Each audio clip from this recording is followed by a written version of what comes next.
Morning, everyone. It's been 128 days since Chinese Dr. Ai Fen, the director of the Wuhan Central Hospital's emergency unit, shared information on the internet about a patient with a SARS-like virus. Her colleague, Dr. Li Wen Liang, shared Dr. Ai's report online with medical colleagues. The next day, December 31st, regional health officials in Wuhan indicated they were treating dozens of patients with an unknown viral pneumonia. And within days, Chinese officials detained Dr. Li, 7 others, for spreading false statements on the internet. China saw then that it had an emerging public health crisis on its hands. They knew. China could have prevented the deaths of hundreds of thousands of people worldwide. China could have spared the world a descent into global economic malaise. They had a choice, but instead, China covered up the outbreak in Wuhan. Its National Health Commission ordered virus samples destroyed on January 3rd. China disappeared brave Chinese citizens who raised alarms. It deployed its propaganda organs to denounce those who politely called for simple transparency. And that brings us to today, 120 days on. China is still refusing to share the information we need to keep people safe, such as viral isolates, clinical specimens, and details about the many COVID-19 patients in December 2019, not to mention patient 0. Our truth-telling and calls for transparency aren't about politics. It's not about bullying. It's not about blame. It's about the ongoing need to save American lives. This is an ongoing threat. Today, ask medical professionals in New York City. I think they'll agree with that.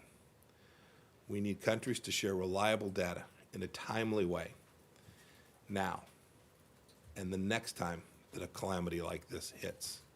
We need reliable partners.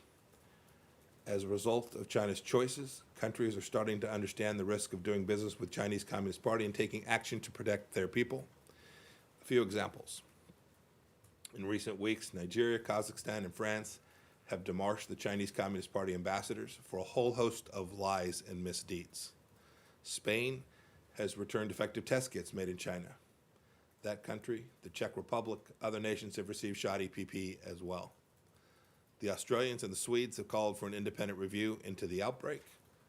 And my friend Dominic Raab has said that the United Kingdom can't go back to, quote, business as usual, end of quote, with Beijing. Even the EU's foreign affairs chief admitted that Brussels has been, quote, a little naive, end of quote, about China. I'm heartened by this newfound realism. The free nations of the world are starting to understand that China doesn't share those democratic values that we hold dear or their economic interests, and that this matters to the entire world. There's no true win-win with a communist regime unless you get to the fair terms that President Trump has talked about and the reciprocity that President Trump did in the Phase 1 trade deal. Now countries have a chance to further insist on what's right for their people. Today I want to call upon all nations, including those in Europe, to support Taiwan's participation as an observer at the World Health Assembly and in other relevant United Nations venues. I also call upon WHO Director General Tedros to invite Taiwan to observe this month's WHA, as he has the power to do and as his predecessors have done on multiple occasions. Turning to the subject of those who are trying to do good around the world. Today, the United States is committing an additional $130 million in global health and refugee assistance, bringing our total devoted to fighting COVID-19 to more than $900 million in more than 120 countries. Congress has provided $2.4 billion in total. This new tranche of funding provides more than $40 million in additional funds for countries in the Indo-Pacific, prioritizing places like India and Bangladesh and Indonesia. We'll also provide more than $20 million in global health assistance to Africa, with major investments in South Africa as well as in South Sudan. We've allocated $11 million in contributions to the IAEA as well to support 83 member states in their fight. I'm also happy today to announce $225 million in additional emergency aid to the people of Yemen, separate from the COVID-19 assistance that I just mentioned. This assistance will provide the UN World Food Programme's emergency food operation in southern Yemen as well as a reduced operation in northern Yemen, which the WFP was forced to scale down earlier this month because of the ongoing interference of the Iran-backed Houthis. Whether it's our work in countering diseases like HIV/AIDS, malaria, TB, and now COVID-19, the State Department is very focused on saving lives. And by implementing the Protecting Life and Global Health Assistance policy, President Trump's administration has gone further than any in history in making sure that tax dollars do not subsidize the global abortion industry. We'll continue to do that. A couple of quick items, and then I'll take a handful of questions. First, I mentioned Hong Kong last week. Right now, we're delaying our report to Congress that will assess Hong Kong's autonomy to allow us to account for any additional actions that Beijing may be contemplating in the run-up to the National People's Congress that would further undermine the people of Hong Kong's autonomy as promised by China when they entered into the agreement with the people of Hong Kong. Also, I'm excited to report that negotiations on the U.S.-UK Free Trade Agreement are now underway, something President Trump has sought for a long time. A few matters related to the Islamic Republic of Iran. Last week, the United States sanctioned an individual and his company who were doing business with the IRG Quds Force for years, generating revenue and resources for their terror campaign. Anyone conducting business with Iranian entities should exercise extreme caution to ensure that they are not working with the IRGC. And I'd like to take this moment to commend our German friends for banning Hezbollah and taking strong action against suspected Hezbollah supporters. Hope that all other EU member states will follow. Our gratitude also goes out to Switzerland, the United States protecting power in Iran for now 4 decades, for its efforts to extend Michael White's medical furlough seeking humanitarian furloughs for Siamak Namazi and Murad Tabaz, and bringing home all U.S. citizens wrongly detained. We welcome their assistance and we appreciate all that they've done. We're not the only nation whose citizens are subject to Iranian regime's brutality. I was appalled to see reports last week of Iranian guards on the border of Afghanistan's Herat province abused, tortured, drowned Afghan migrants who dared to cross the border simply in search of food and work.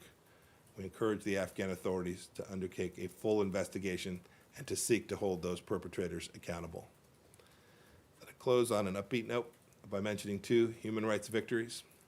First, the United States was pleased to see the transitional government in Sudan take the first steps to ban female genital mutilation and cutting.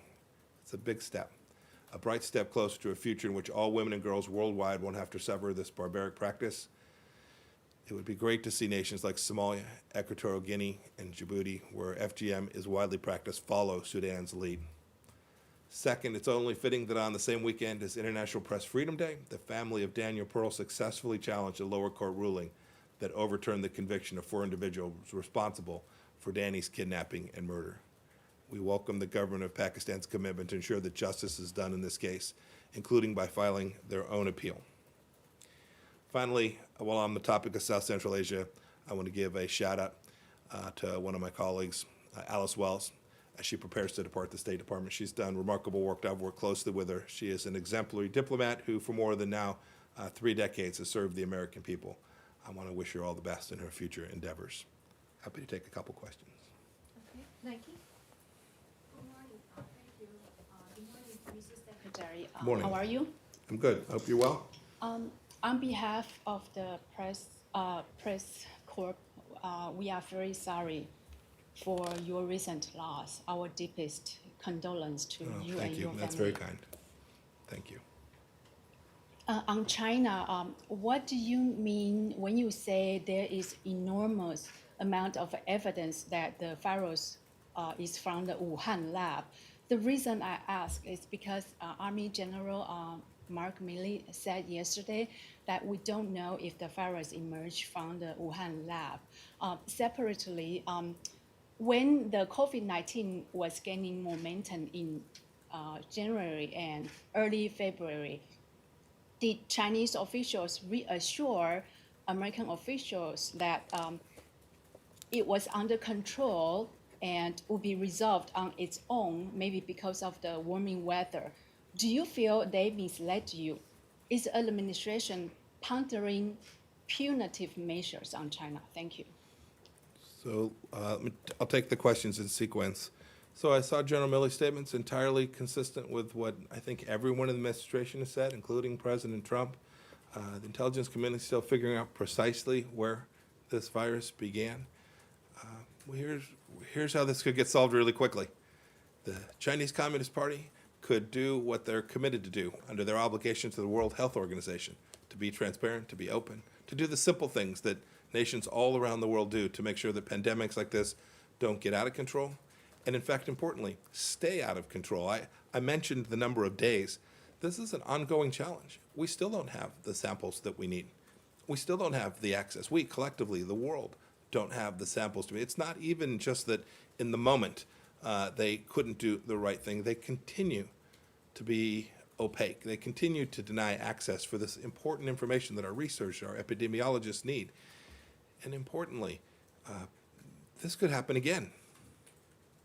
These are the kinds of risks. This is why when I see people say, well, America is bullying the Chinese, we're demanding of them only what we demand of every nation, right? Be transparent, be open, be a reliable partner. The very things the Chinese say they want to cooperate. Great.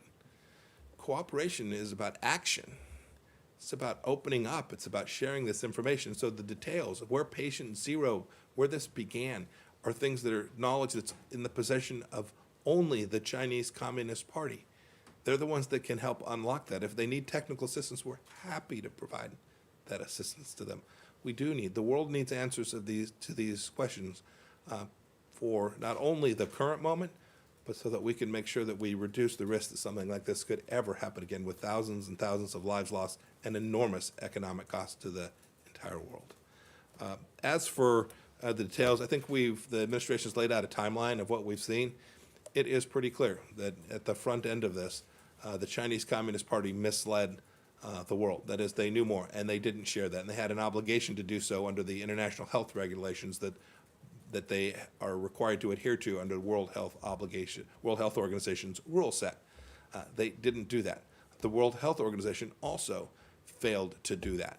And it's not only that they didn't enforce, but the World Health Organization needs to still demand that there be an investigation. Dr. Tedros needs to be just as concerned as the United States and Australia and other countries are that we still don't have access to the answers we need. These are important issues that are ongoing, real issues, and we need to get them resolved. Michelle. Yeah, thank you. Good morning. Yes, sir. Sorry for your loss first. Thank you very much. On Israel, Israeli media have said that you are traveling to Israel next week. Can you confirm that? And on the other hand, Israeli defense officials said that Iranian forces are pulling out of Syria and closing military bases there. Can you confirm these reports? And since you mentioned Sudan, did you approve the nomination of Noordin Sati as Sudan ambassador to Washington? And when are you planning to send a U.S. ambassador to Khartoum?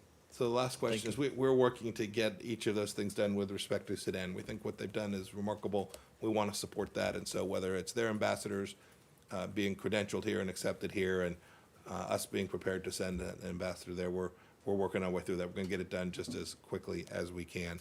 I don't have any travel to confirm, but I think in the upcoming hours and days, you'll see an announcement. We're hoping to get back out and be on the ground to do the things that the State Department needs to do, that we physically need to be located in those places for. We're hoping we can get that started up before too long. It'll start off smaller, but we're hoping to get back at it, just like we're hoping that we can get the economy back open, not only here in the United States, but all across the world as well. I don't have anything that I can add to with respect to what the Israeli defense sounded like. It was an Israeli defense official that said that. But we have been very clear to the Assad regime all along, and to the Russians in Syria. The Iranians need to leave. They need to leave not only the southwest corner that has a direct and real impact on Israel and risk to the Golan, but more broadly throughout the country. The very terror regime that we talk about in the Islamic Republic of Iran has got a campaign that supports what Assad has done, that has brutalized and destroyed the lives of hundreds of thousands, caused 6 or 7 million people have to flee Syria. The Iranian regime is responsible for that in the same way that the Syrian regime is. We hope that they'll rethink that and get back to doing what Iran needs to do, which is to take care of its own people in this very difficult time inside the Islamic Republic of Iran. We think those resources could be much better used to support the Iranian people.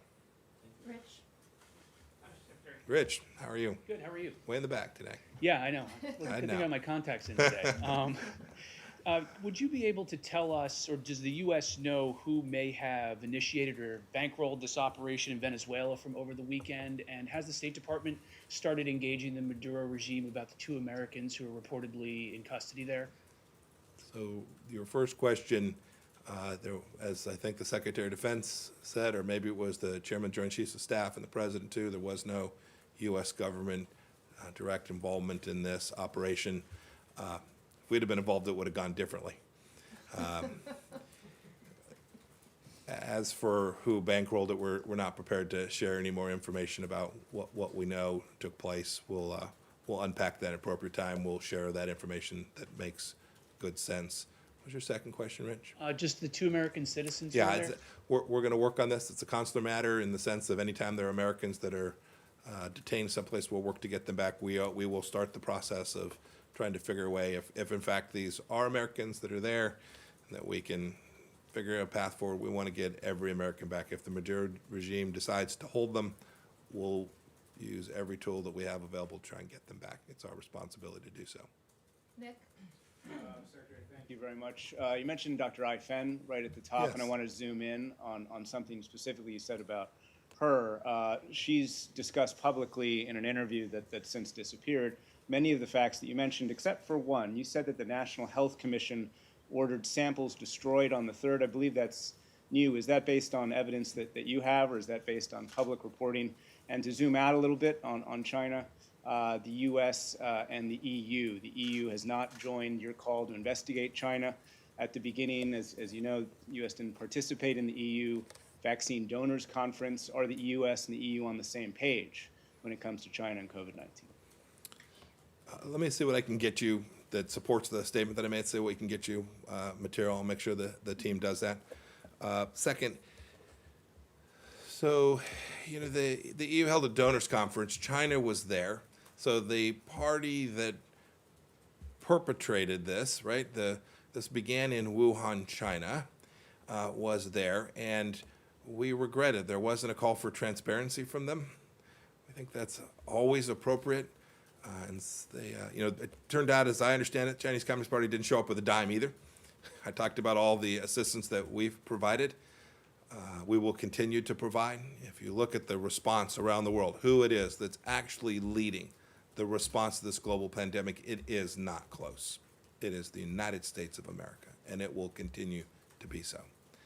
We'll continue to work with our partners all across the EU, not just the French, the Brits, and the Germans, who sometimes are conflated with the EU. We're working with countries all across Europe. We think they are coming to see, just as the United States sees with great clarity, how this came to be, how it could have been different, and importantly, the things that need to change, both now to prevent the ongoing crisis, the things I talked about in my opening remarks, and the things that need to change such that we reduce the risk of something like this ever happens again. I think the people all across Europe are seeing how this came to be, and they are not going to tolerate business as usual as we move forward. Why not show up to that donors conference then? We're going to do everything we can in every forum to provide both the resources, technical skills, and the leadership to deliver a response here. We'll do that, and we'll do that with our European partners. We'll find the right forums to do that. Okay, last question, Barbara. Mr. Oh, hi, Secretary, Barbara. hello. I just want to go back to Nike's question because it's kind of puzzling. You had all these statements. General Milley, she mentioned about he doesn't know. Dr. Fauci said there was evidence that strongly indicated the virus evolved in nature, not in a lab. Yeah, no, that's all. There That's are all reports consistent. that That's all intelligence sharing among Five Eyes shows it's Barbara, very we've been unlikely through it it, came from Barbara. a lab, and so on. So I'm just wondering. Yeah. And also, the IC statement last week doesn't sort of talk about any evidence. Are you basing your assertion on information Barbara. that all of these parties do not have? And a second question Barbara, about the Barbara, let CDC. me just put this to bed. Your efforts to try and find, just to spend your whole life trying to drive a little wedge between senior American officials, it's just false. Barbara, every one of those statements is entirely consistent. Every one of them. Lay them down together. There's no separation. We're all trying to figure out the right answer. We're all trying to get to clarity. There are different levels of certainty assessed at different places. That's highly appropriate. People stare at data sets and come to different levels of confidence. Every one of us stares at this and knows the reality. The reality that this came from Wuhan. Every one of us stares at the situation and says, who can provide the answer to precisely where patient zero was from, where this actually came from? We all know who can unlock the keys to that. Every one of those leaders, whether it's Dr. Fauci or General Milley or myself or the president, we all know how to get to this answer. That's where the focus needs to be. It's where our focus is. And have you made a formal request? Have you asked the CDC to make a formal request for data access? Yeah, there have to been the many. Wuhan There have lab? been. That's a great question. There have been many formal requests, and we will continue to make formal requests for this information. Did you get a formal response from Beijing? You should ask Ambassador Shui, who had a great op-ed this morning, and I can't wait for my daily column in the China Daily News. Okay, thanks. No, he's gotta go. All right, go ahead. Go ahead. Yeah. Following up on my colleague's question, I actually have your statements from last week where you did Yeah. a lot of interviews with some of conservative colleagues. Anytime you want to come down and talk to us, by the way, feel free. Can hardly wait. But seriously, but you said in multiple interviews on May 1st, April 30th, and other days, some version of, we don't know if the virus came from inside the lab in Wuhan. And then on Sunday, you said there's enormous evidence the Those are- virus came from inside the lab. Those are both true. So did the intelligence change over the weekend? Those statements are both true. They're entirely consistent. They're entirely consistent. So Why then- are you highlighting one and Wait, not the other? let's not. This entire, I've now not answered this everything. question. I think it's the 13th time. Happy to try to answer it again. I'm not sure what it is about the grammar that you can't get. We don't have certainty, and there is significant evidence that this came from the laboratory. Those statements can both be true. I've made them both. Administration officials have made them. They're all true. But then why- focus on the most important piece here. The most important piece here is that the American people remain at risk. The American people remain at risk because we do not know. To your point, we don't have certainty about whether it began in the lab or whether it began someplace else. There's an easy way to find out the answer to that. Transparency, openness, the kinds of things that nations do when they really want to be part of solving a global pandemic, when they really want to participate in the things that keep human beings safe and get economies going back again. We'll continue to work on that. We'll continue to get more certainty. And I hope we get an answer. Where did patient zero begin? Where precisely did this start? I hope we get even more evidence about where it came from. And when we do, we'll certainly make that clear as well. Is there a So reason you thanks, refrained? everybody. Just to correct the record, the secretary's done over 90 interviews in the past month, and he just did one with ABC, and he could brief her every week, so just want to correct what Christina said. Thank you. I just said if you want to come down.